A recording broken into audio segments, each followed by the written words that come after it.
Bismillahirrahmanirrahim. Assalamualaikum warahmatullahi wabarakatuh. Hari ini merupakan hari pengumuman keputusan bagi Sijil Tinggi Agama Malaysia STAM bagi tahun 2025. Alhamdulillah, Pondok Moden Al-Abaqirah Mawib, salah sebuah institusi pendidikan menengah Mawib, telah mencapai satu kejayaan yang cemerlang, berlaku peningkatan yang sangat memberangsangkan.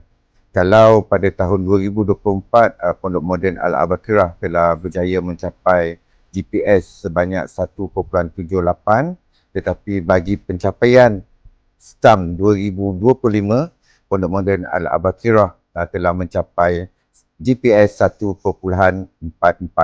Ini merupakan satu pencapaian yang sangat memberangsangkan dan insya-Allah semua pelajar-pelajar dengan kelulusan 100%, saya percaya semua calon-calon peperiksaan Sijil Tinggi Agama Malaysia 2025 bagi Pondok Moden Al-Abaqirah mampu dan layak untuk melanjutkan pengajian di peringkat yang lebih tinggi, sama ada di institusi pendidikan tinggi di dalam negara ataupun di dalam negara.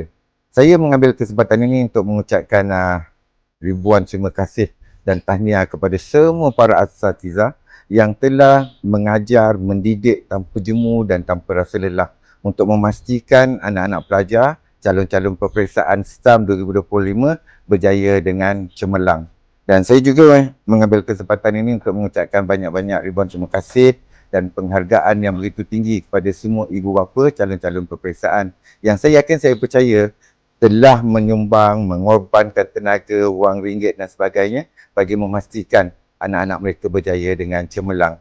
Dan sudah pasti saya mengambil kesempatan ini untuk mengucapkan berbanyak-banyak ribuan terima kasih kepada semua pembayar-pembayar zakat di wilayah-wilayah persekutuan yang dengan zakat anda ini memberi satu keberkatan dan satu kejayaan buat mereka mencapai kejayaan di dalam peperiksaan STAM 2025. Sekali lagi terima kasih kepada semua. InsyaAllah kita sama-sama bekerja untuk umat, untuk rakyat. Assalamualaikum warahmatullahi wabarakatuh.